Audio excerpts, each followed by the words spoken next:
Hey everyone, this is Dr. Drizzle and welcome to the National Parks Expedition Challenge. Today we are at the Gettysburg National Military Park with my brand new friend Ranger Barb. Ranger Barb, thank you so much for allowing us to come to your beautiful place. You're welcome. It's good to be out in this beautiful place. It is. Before we get started, Barb, can you tell us how you got to this place? What was your road? To Gettysburg in general? I was born at the Gettysburg Hospital in and raised at the town just south of Gettysburg, and so used to, dare I say, run student council errands in high school and come up to the battlefield and or visit with family. It was my local national park, and I was always from a very young age fascinated with history and with, in particular, what would make someone line up shoulder to shoulder with other human beings and march up to another line of human beings and be willing to die. Like, what would do that? That question fascinated me. So I don't remember my first trip to Gettysburg National Military Park. Did you, what was your schooling like to get here? I studied communication in college and did museum public relations. The only reason I didn't major in history is because I wasn't aware of all that you could do with a history degree. So I'm really all for, especially a skills-based historian is so much of what Common Core and those kind of analysis skills are all about. But my journey began in communication, doing public relations at every different type of museum, an art museum, a children's museum, an anthropology museum, and then I went to graduate school for something called museum education. And as part of that graduate program in Washington, D.C., we were, for one of the semesters, needed to be at a historic site or zoo or whatever type of education you wanted to do, and I was broke, and so I said, if you can place me with Gettysburg, I'll at least have a place to live with my parents or a brother or a sister or something. And so so I came back here, and it's a graduate school postgraduate internship program, and worked with the first education specialist that the park had. A wonderful gentleman named Joseph Onifrey, and then this when he retired and this position opened up, and so that was in 1999. I came here in 98, and I've been here since 99 as the education specialist. That is wonderful. So kids, volunteering is a good thing to think about when you decide you want to work with national parks, and we'll get to that. Yes. Internships, even externships within the high schools. Yes. So, and we'll get to all of that. So I know the kids are excited to be at Gettysburg today. So tell us a little bit about where we are right now. The Slider farm? Okay, yes, this is the John Slider, S-L-Y-D-E-R, the John Slider farm. And this is just one of many, many farms on this battlefield. So the park today, the national park, is over 6,000 acres. So an acre is about the size of a football field. So you have 6,000 acres worth of national park. And there's that much of a national park because the Battle of Gettysburg lasted for 3 days, and within that 3 days, the troops moved all around, changed positions, had skirmishes here, cavalry actions there, all kinds of things going on over those 3 days. And so, but before it was a national park, and before it was a battlefield, it was people's homes. And so that brings us to this, one of the battlefield farms, the John Slider farm, which is right here on the south end of the battlefield. And it's a place where we host a student education program every fall and spring, and normal falls and springs. And we use this property as one example of how the battle and the Civil War impacted everyone in this country. So who was in the Slider family? We have Okay. John. Yeah, John Slider. and his wife, Catherine. They had 5 children. At the time of the battle, 2 of them had moved on, and 3 were living here. And that was their John Jr., who was about 19 years old. Hannah was their daughter, was about 17. And then Jacob Isaiah was their 9-year-old son, and youngest son. And so they were all living here and working about an 88-acre farm, which is a pretty good-sized farm. And from that farm, from the livestock and the land, they could get everything they needed for their year. So they may have gone into town 2 or 3 times, but really this was their family business. This is how they were living, and that's who was living here at the time of the battle. So what's really exciting about today, kids, is that we're actually going to walk in the footsteps of the Slider family with Barb. So she's going to take us around to different parts of this farm. And Barb, where are we now? Okay, so well, when we have student groups here, we usually come down the Slider Farm Trail. And what we like to have students look at, we'd like to have you look at, is the natural resources here. So first of all, why would the Sliders choose to put their farm in the middle of their 88 acres?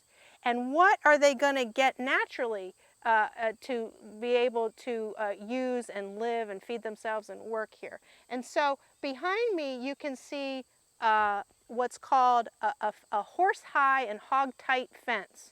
So you're going to see lots of fences around the battlefield and around the Slider farm today. And the reason they have a horse-high, hog-tight fence is just what it sounds like. You want it to be tall enough with the rails that your horses aren't jumping over it, and you want to plug it with your rock, your stone, so that the hogs can't snoot around in it. You want to keep certain animals in and certain animals out. But the Slider farm is sometimes called the granite farm, and it's because of all this natural lying granite that they found around. So when the Sliders purchased this farm in the 1850s, it's not a farm yet. It's mostly woods, like you see off in the distance there. And so they're going to have to clear the land. So how would you take a big rock like the one off behind me here and get that out of there so that you can put a crop in there? Well, back in the 19th century, that's hard work. You have to chisel it down, break it into smaller pieces, drag it over here, maybe with your horses or your oxen or whatever, and then you're going to use that. We didn't come up with recycling. The Sliders are going to use every material they can, and so they're going to use it for building their house, as you'll see in a minute, building fences, making foundations for other buildings, and they're going to maintain 30 acres probably of a wood lot. So they can use the wood for rails and other building materials and all kinds of things. For fuel, that's how they're going to heat their house, of course. And they're going to cook in their summer kitchen, which we'll get to, Nice. with wood. And so really important when we look at the Slider farm or any farm that was touched by war, we have to look at it like all that went into establishing that property so that we understand what's lost later when there's a battle right on top of it. So this is the... Okay, so this is their well. If you would come down this trail, you would cross over Plum Run. And so you would put your farm buildings where you can dig a well close to a water source, because you don't have really running water in your house at that time. You don't have a bathroom in your house. You have a kitchen that's separate from the house. And so this centrally located well allows you to bring your buckets over, feed your chickens, feed your pigs, take some into the house. There's another pump, although I'm not sure if that's an original one, but another pump over near the building that's the summer kitchen. And so the water source is going to be a really important part in your decision-making process when you're building your farm. So now we're at this beautiful home, which I know now is a private residence, which is really good for you guys, but this is where they live. Yes, the thing about it is it's almost just like it was back here at that time. So we can almost, it's so quiet, you can almost imagine what a morning was like or an afternoon was like for the Slider family. There's some changes, and one of our park employees lives in the house. That helps us to preserve it, protect it, and all of that. But if you look very closely, you look at the stone on this house. This is not remade stone. Mr. Slider was a farmer. He was a master carpenter. We're going to see in a little while, he was a blacksmith. So he had all these skills. And so when you go ahead and you touch one of those rocks, Mr. Slider touched one of those rocks when he built that house. So that's like your time travel right there. That is very neat. Love You're it. touching history. Love Actually it. touching where he touched. And if you look at the rock underneath the window there, you can really see more evidence. Right here. This stone here. Yes. And the year is 1852, and I see someone's name, but I can't make it out. That's Wesley Slider, who was, by the time of the beginning of the Civil War in the year 1861. 1861, no longer lived here. He had his own farm and was living off, but he had carved that in there when they were building the house. And so it took them years to clear the land. They're going to put up their house. Now they're going to start putting crops, getting livestock in, and really making this a self-sustaining, a self-sufficient farm. And then the Civil War breaks out, right? Now, here, the Civil War breaks out in 1861. Most of the battles in the first 2 years of the war are where? Are they anywhere near here? They're not. They're in the South. Particularly, they're a lot in Virginia. And so the Slider family, they know the Civil War's going on. It's not affecting them. They're continuing to work. They have so many chores every day, all day. They're not going on vacation. They're not going to Disney World. They're every season of the year they have something to do. And so the building behind me here is what I was referencing in the summer kitchen. So why would you have a kitchen that's a separate room from your main house? Any Something ideas? to do with fire, or? It does. It has to do with the chance of fire when you're cooking over an open flame is less. So if your kitchen burns down, you still have your house. It's also keeping the heat out of your kitchen. And so they would have a summer kitchen, a separate building from the house, and then we'll go around and look at all the other farm buildings. But I did just want to orient you to where you are. As I said earlier, the battle took place over 3 days, July 1st, 2nd, and 3rd, 1863. The Sliders had heard rumors that the armies were converging, but they certainly never thought the war was ever going to come this far north. We'll talk a little bit more about those 3 days of battle and where the farm fits in, but I just wanted to point out off to my right here is a little place called Devil's Den. It's a massive boulder rock formations over in this direction, and it's at the base of a very key battle point called Little Round Top. And Little Round Top is just off beyond those trees there. And that is a key to understanding because that was the extreme left of the Union position on July 2nd and 3rd, the 2nd and 3rd days of the battle. And beyond us here, beyond Mr. Slider's blacksmith shop, is the extreme right of the Confederate position. Oh, wow. Right in the middle. And so we're right in the middle, and so you can see where we're going with this, what might happen to the crop fields and the house and the summer kitchen and the well and all the things that we've been talking about. Well, let's head over to the blacksmith's house. Let's do it. All right, so now we're outside the blacksmith's house. Yeah, this is John. It's actually not John Slider's blacksmith shop. I'm giving away a little of our story. It's an old blacksmith shop of the time period put on the foundation of where John Slider's blacksmith shop was. So that brings us up to the battle. Okay. So the day before the battle is June 30th, 1863. And on June 30th, 1863, something really, really important happened. It was a changing day in the lives of the Slider family. They had built this farm. They had been working the farm, feeding their family, raising their kids. And it was on that day that the Union Army we talked about, the extreme left was at Little Round Top. The Confederate Army was on the opposite ridge, Seminary Ridge. And the extreme right of the Confederate Army was right up there on the part of that ridge called Warfield Ridge, right up beyond, as far as you can see against that tree line, the Confederates are assembling.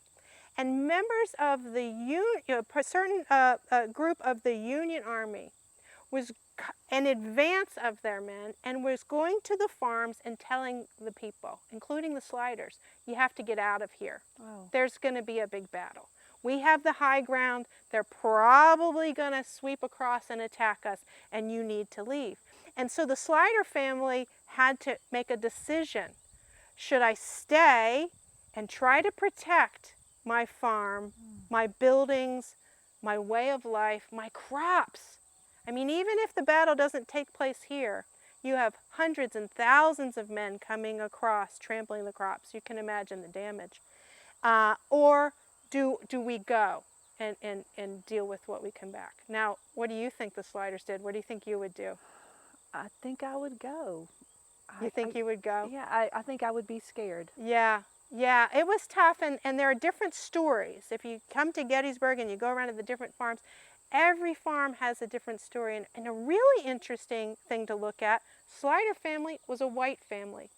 What would you do if you were a black farmer and the Confederate Army is coming over the Mason-Dixon line and can return you to an enslaved state? I definitely would go. So there's a lot of stories. Some people hiding in their basements, some leaving.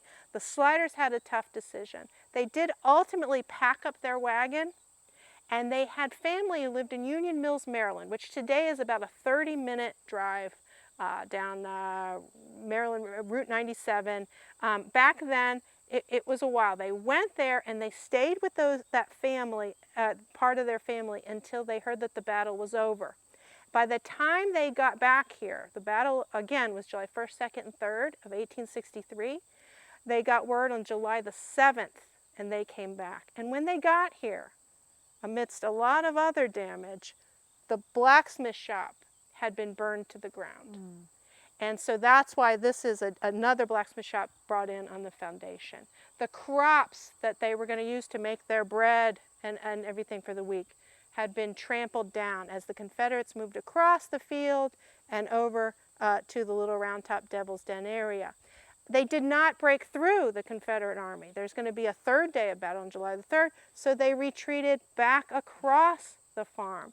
They used the threshing floor part of the barn, where we can go next, as a field hospital. They buried some of their dead out here on the farm. And so it's really, I don't know, I try to imagine what that was like for the Sliders to come back and see all this damage and realize that they're going to have to start again. It's very hard to imagine, but what I do know they had to do is now they had to make another decision. Are they going to stay on this farm that they built, took years and years to clear that rock and put their buildings up and get everything going. And now it's destroyed. So they can put in a claim for damages. We'll see how much they get. But ultimately, they're going to have to decide, is it worth staying here? And could the war come back to us? We're not very far from Washington, D.C. We're in between Washington, D.C. and Harrisburg. There's no end of the war in sight at this point. So they have to make that second decision. All right, so we are actually in the barn of the Sliders. We are actually in the Slider barn. There's a lot of things, through the years that would have to have been updated and changed, but this is their threshing floor. And the really cool thing, there's a lot of cool things, and by cool I mean time travel-y, put ourselves in the footsteps of the Sliders things about this floor. The threshing floor was hugely important. So if you look at the characteristics of this floor, you'll notice perhaps a couple things. One is it slants kind of down to the center. There's just a very slight slant. And that gives us clues to how it was used. And the other is nothing can fall through. The cracks in the floor are all chinked up.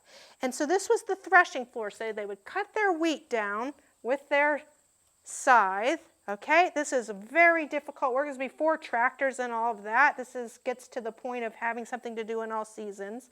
They're going to bring it in through this upper part of the barn. They're going to pile that wheat or grain in the middle of the floor, and then they're going to take a flail. Now this is not a real flail. This is just just to give us some sense, a real flail has a very heavy club on the end.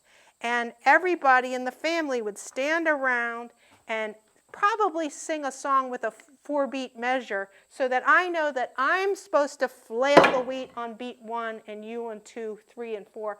And what we're trying to do is get a cross breeze. We'd open both of the doors open to separate the chaff from the heavy seeds or grains that are going to now fall down here to the center of the floor. It's all part of the process of making bread, right? So then they're going to run that grain through the winnowing mill to pull the little husks of grain off, and they're going to take that grain in sacks, put it in their wagon, and head into the miller.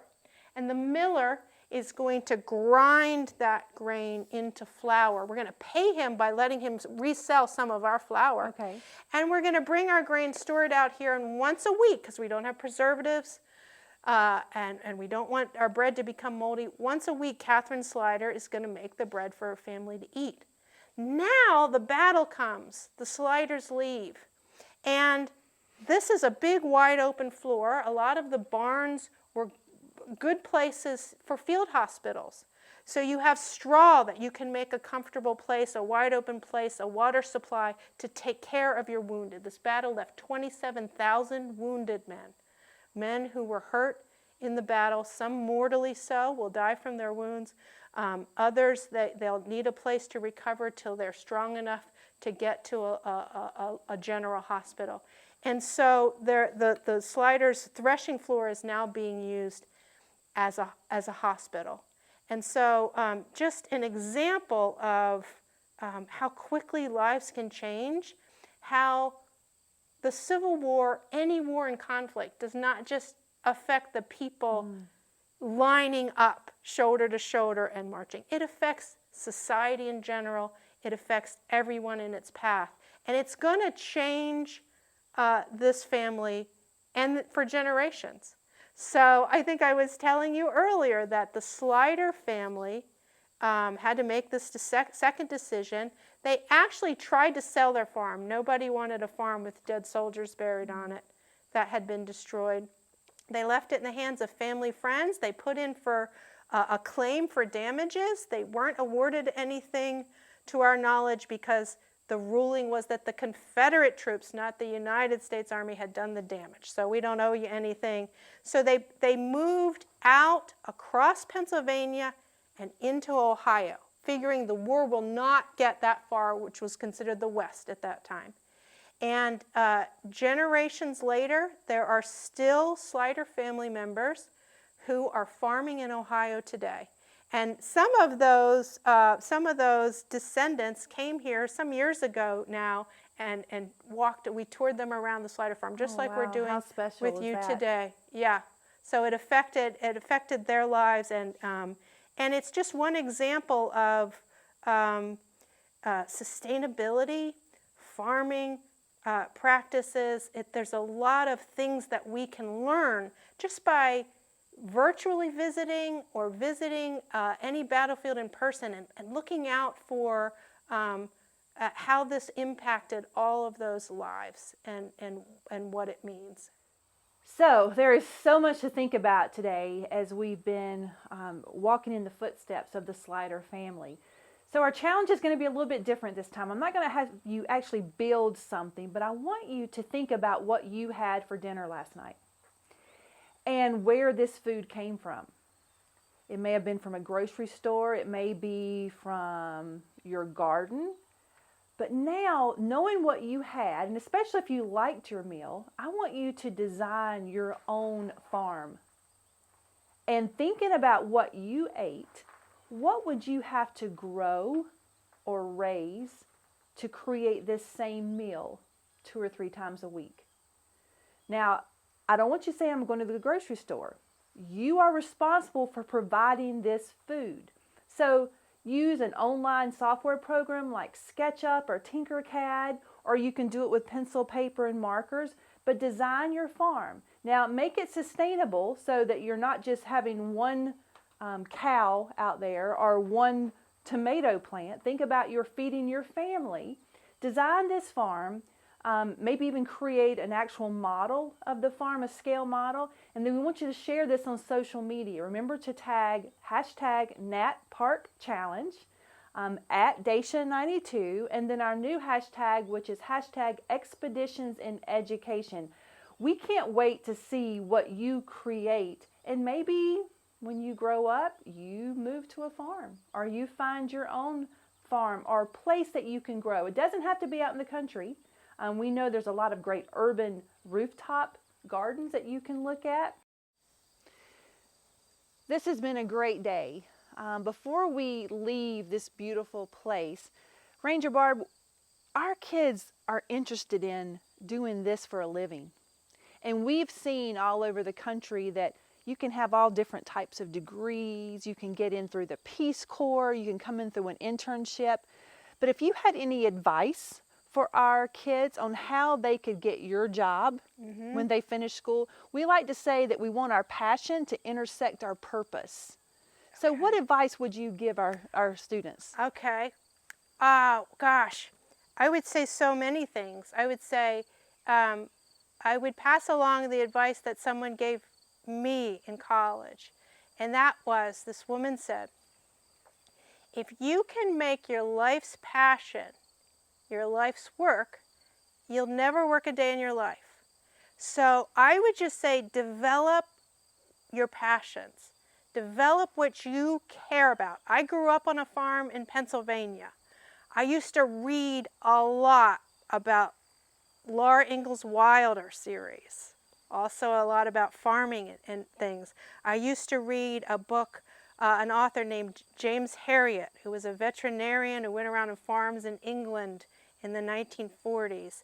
I thought I just liked reading, but now I find myself here at the Slider Farm with student groups talking about farming again, and talking about history, and talking about things that I had developed as passions. Not knowing that this could be my life's work, not knowing that this could be something that I did every day.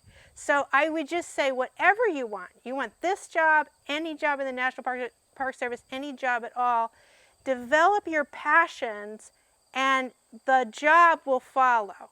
You know, volunteer, have interests, get into things, ask lots of questions, read all you can with whatever you want to do, and then you'll look back at your life and you'll say, I made that path for myself and I didn't even realize I was doing it. So do what you love, what you find to be important and interesting, and the rest will follow. Thank you so much for that advice. That's great advice, even for adults. Well, kids, we've had a wonderful day here at the Slider Farm at Gettysburg National Military Park. We've only been within the confines of about an acre, even though this farm is about 88 acres. But there's another 6,000 acres here with the Gettysburg battlefield. So we want you to check that out. There's a virtual tour. There are a lot of educational resources, teachers that you can check out. In fact, I think that through history, you can teach every one of your standards. So again, thank you so much. It's been a beautiful day. I can't wait to go back in that blacksmith shop. I want to build something. This is Dr. Drizzle, out.